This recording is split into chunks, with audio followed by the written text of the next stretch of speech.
Bernie fan, but I'm a Hillary supporter. I think her policies are going to be more realistic, and I really appreciate all the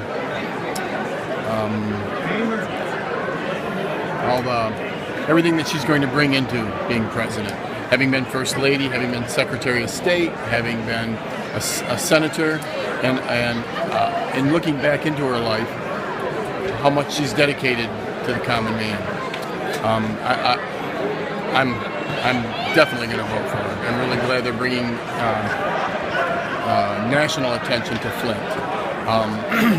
But I'm a little afraid that politics play a big part of that too, and that it's not so much that they want that either one of them want to fix Flint's problems as they want to garner support. It's a fantastic event. Both of the candidates, they spoke about all the issues, but in terms of who is more credible, who is more relevant, I would definitely lean more towards Bernie Sanders because he's a guy he doesn't shy away from the issues, although he doesn't really have very specific plans. He is the best transition to a president that could represent the values that we embody as an American people. And unlike Hillary, he doesn't accept, campaign contributions. So when we have companies like Enbridge, companies from the fossil fuel industry that are giving money to Hillary, he's standing up to these companies and he's telling them no is no, it's time for a change, and Bernie Sanders 2016, for sure. Talks about the debate, I thought it was very substantive. I appreciated that.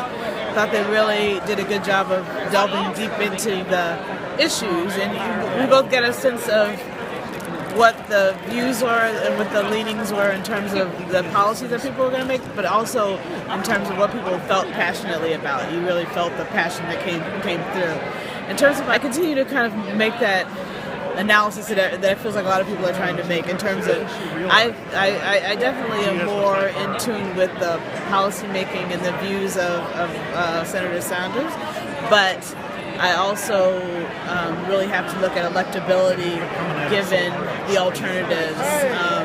So in that sense, I'm also very, very much closely looking at Senator or Secretary Clinton. For that I'm still undecided. So my questions were based on my own faith and the people who inspired me. And what I was hoping was that Senator Sanders would talk about how relevant God was in his personal life.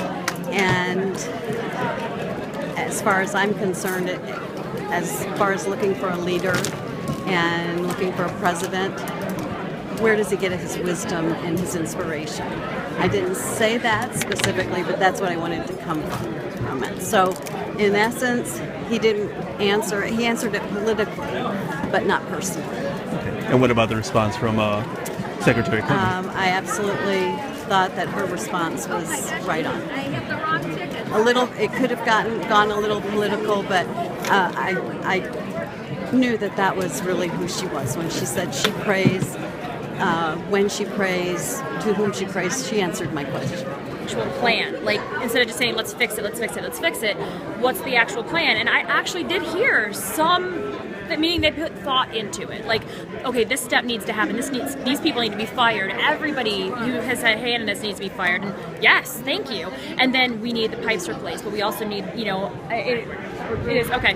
We also need jobs. We need a complete and total rebuild of Flint, and it can be done. So it was nice to see that while part of me is thinking, okay, they're doing it here obviously to help their campaign, on the other hand, the spotlight has been on Flint, and it needs to stay on Flint until the problems are solved, because again, this is a horrible example of a complete man-made disaster. But if we can come out of this with success and be better off from it, than we were to begin with, then okay, let the spotlight shine and let them not go away until this actually gets fixed. Absolutely. And of the responses that were given, was there one that kind of fell on your ear more than another in regards to what the candidates had to say? Yes, I had a problem with just the EPA being blamed because there's so many more levels. So when Bernie Sanders talked about the MDEQ and getting rid of everybody who had anything to do with the cover-up, I really appreciated that because it's not just been the EPA. And if you look at it through history, the government has defunded the EPA, so it would be nice if they had more funding to be able to step in like we need them to say, okay, this state's messing up, we're coming in. We actually did a formal petition in October of last year for the EPA to take over the MDEQ, and they simply didn't have the funding to do so, which is insane. Also, we don't have the funding for infrastructure and all the things that we need to stay safe. So it was nice to hear that the blame didn't just go straight on the EPA, because while there are people that should have really stepped in, they did. We did have one whistleblower who did, and that made a huge difference with Miguel del Toro. So I think just letting him know that there was a complete failure and it wasn't just one agency, I like Bernie's answers with that.